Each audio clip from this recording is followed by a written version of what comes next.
নমস্কার বন্ধুরা, ঘুরতে চললো কেয়া চ্যানেলে আপনাদের স্বাগত। আমি রাজীব।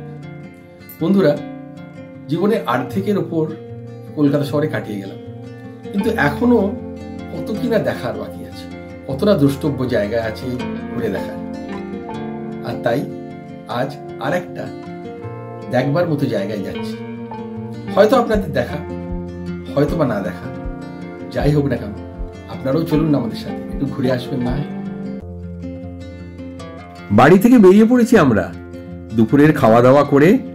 উদ্দেশ্য উত্তর কলকাতার পরেশনাথ মন্দির। বেহালা থেকে অটো করে টলিগঞ্জ মেট্রো স্টেশন, সেখান থেকে মেট্রো করে শোভাবাজার সুতানুটি মেট্রো স্টেশন, সেখান থেকে অটো করে গৌরীবালি লেন, যার নিকটেই এই মন্দির অবস্থিত।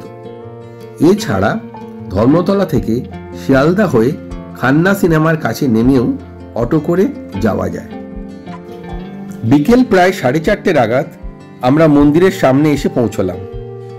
23তম তীর্থঙ্কর শ্রী পরেশনাথের এই মন্দির এক কথায় সত্যি অনবদ্য।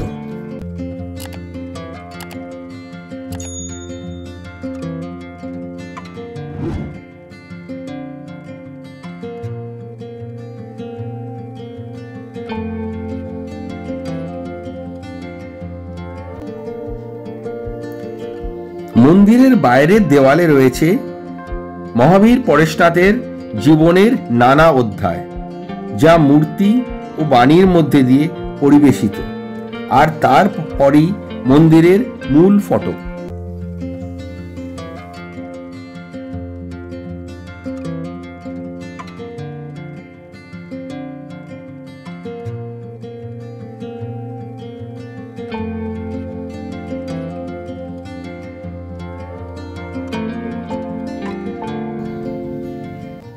জানি না কিসের টানে আমরাও নানান কিছু দেখতে দেখতে কখন আনমনে ঢুকে পড়লাম মন্দির প্রাঙ্গণে।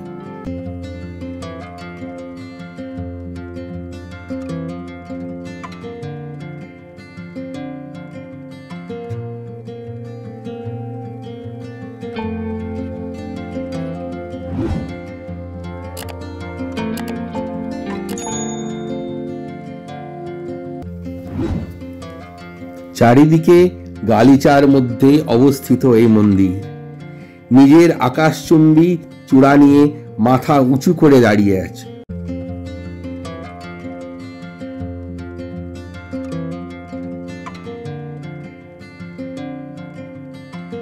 শ্বেত পাথরের মরমরের মাঝে নানান রঙের কাচের কারুকার্য শিল্পী নৈপুণ্যের এক নিদর্শন, সত্যিই করে দিয়েছিল আমাদেরকে বাক্যহারা।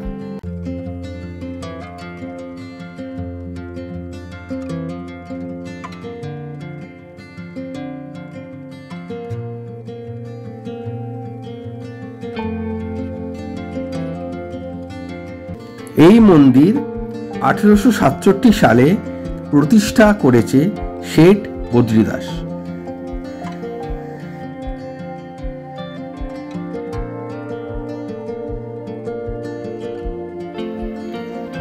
জানলে অবাক হবেন, 156 বছর ধরে একটি প্রদীপ জ্বলছে এই মন্দিরে, যার শিখায় কোনো কালি পড়ে না।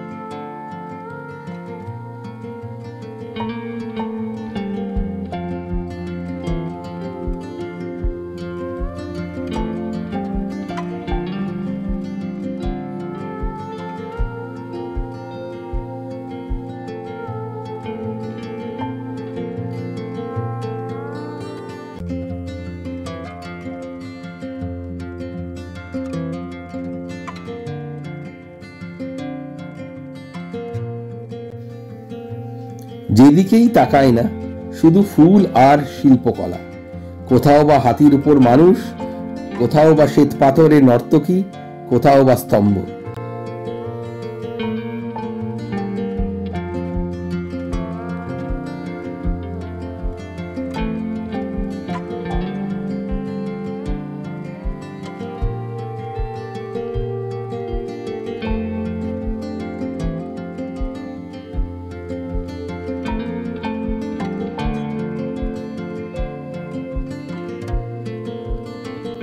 এরই মধ্যে চোখে পড়ল এক ছোট্ট জলাশয়, মাছ কিলবিল করছে। বিকেলের অস্তমিত সূর্যের আলোয় মন্দির ও মন্দির প্রাঙ্গণ সত্যি মোহময় লাগছিল। কিন্তু গল্পের শেষ এখানেই নয়। যদিও মূল মন্দিরের ভেতরে ছবি তোলা নিষেধ ছিল, তবু সন্ধ্যার পর আলোয় রাঙানো এই মন্দিরের শোভা ক্যামেরা বন্ধ না করে ফিরে আসে কি করে?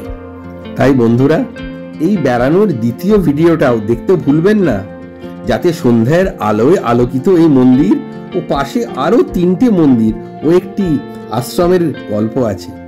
নমস্কার।